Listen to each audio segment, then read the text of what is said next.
Hi, my name's Emily and I'm studying primary education at the University of Stirling and I'm dyslexic. Yeah, so my course is primary education with a specialism in literacy. Going into teaching is so good because you are helping everyone from all different backgrounds, and I just want to aid people. And I've always thought it was quite interesting developing children's minds. So you're there for them and you're developing the next doctor, the next scientist, the next artist. The reason I want to be a primary school teacher is my primary school teachers, they always were so happy to be in the class and stuff like that, and they were always really caring and kind, and that's what I want to do. I want to be able to mould the minds of the future. Yeah, so I've always kind of known I want to be a primary school teacher. From a young age, I want to know, I've always wanted to work with children. But it wasn't till I saw children in Africa and how they had nothing. And I just wanted to help them. And also within my experience in school, for quite a few years I didn't get any help. It wasn't until about primary 5 that I started getting to type my essays on the computer and stuff like that. And having dyslexia, I can see kids in a different way because I know what it's like. I know how to spot dyslexia, if you get what I mean. And I'll be able to help them and use my own skills to teach them how to deal with their dyslexia or any other needs they have. Other teachers might not be able to help them in certain ways, whereas I know what helps and what doesn't help, so I'll be able to guide them on the right path. So I'm quite excited with that as well. So I think all the way through primary school, dyslexia was a bit of a oh, you have dyslexia, but ever since I went to high school, dyslexia was seen as something that benefited you more than anything. And yeah, I'm happy with the way I am, and I wouldn't change anything for the world. I wouldn't change not having dyslexia because it makes me more than anything else. I'm different, I'm unique in so many ways that other people don't have.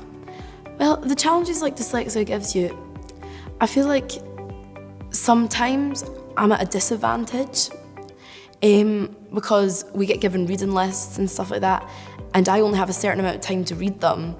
And whereas with my dyslexia, I take longer to read stuff and take longer to process information. And when I get asked a question, I have to think about the question and think what I'm going to say. And I feel that has affected me in some ways.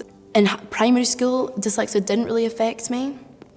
However, when we're learning stuff like times tables, we would only ever be taught it once. And once isn't really enough. So for dyslexia, you have to be taught so many times, and you have to repetitively be told over and over again. And even with driving, I've really struggled to learn how to drive because obviously you've got your hand coordination, you've got your eye coordination, and with dyslexia my coordination isn't that good with lefts and rights and taking directions and doing lots of things at once. So I've taken longer to learn to drive, and I think I really wanted to learn to drive really quickly, but my dyslexia has kind of affected me in that way.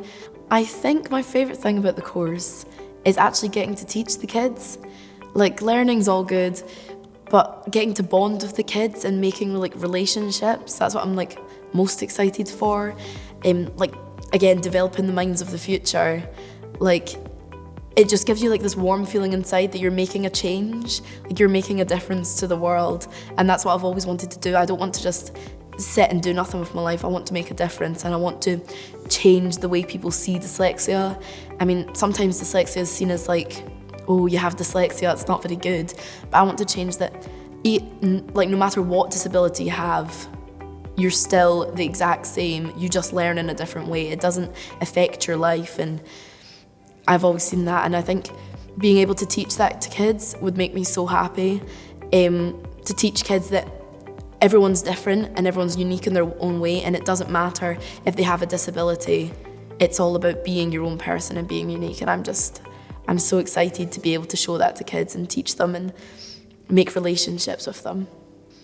I think the least favourite thing is the actual studying. I've been buzzing to be a primary school teacher for years now, and I think I am going to struggle with writing the essays and stuff like that. It's a lot of reading, it's a lot of writing, and I take my time when I do my reading and writing, and sometimes I write an essay and I don't read over it, and at uni you only get one chance to submit it, so it has to be perfect first time, and I'm really worried about sending an essay in and then it not passing because it's not been checked over, or it's not the right spelling, or it's not my best work. And I think that's what I'm most nervous about, that my dream career might not be able to happen because I might not be able to keep up with the reading and writing. However, there's loads of support in the university. They can give you extended reading deadlines, extended essay deadlines, so I could have the extra time. And they do like read over your work and stuff like that, and there's loads of tutors at the university who do help you, and you have a personal tutor who looks after you, it checks up with you, and I'm hoping, I've not met her yet, but I'm hoping to meet up with her soon and talk about the ways like she can help me, and hopefully she'll be able to like read over my essays and stuff like that and check that they are okay. So I think that's what I'm most like not looking forward to, is the reading and the writing and keeping up with all the work. Like, I think the practical skills will be fine. I'll be fine like going out to my teaching practice and stuff like that. It's where you have to like write your dissertation or write your essays. Like last year at school I wrote 2 dissertations and I really struggled to do all that stuff in like the 1 year.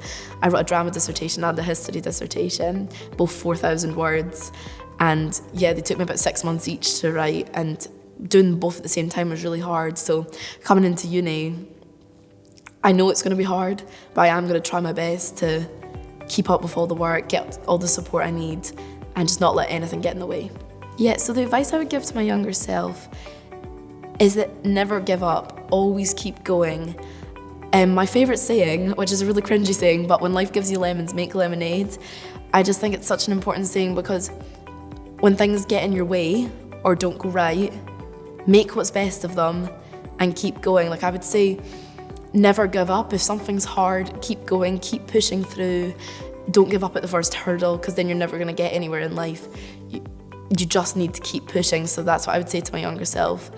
Don't give up, don't panic, just keep yourself going and keep confident and keep yourself well. Advice to other people, again, like if you do have dyslexia or you do have a disability, it doesn't matter, it doesn't change who you are. You just need to accept who you are and keep going, and it doesn't make you different, it makes you unique. It's not something that's bad, it's not something to be ashamed of, it's something you should be proud of. You should be proud to be dyslexic. It's not something that you should hide away from, like you shouldn't not tell people because you're embarrassed. I'm proud to be dyslexic, and I'm happy that I am.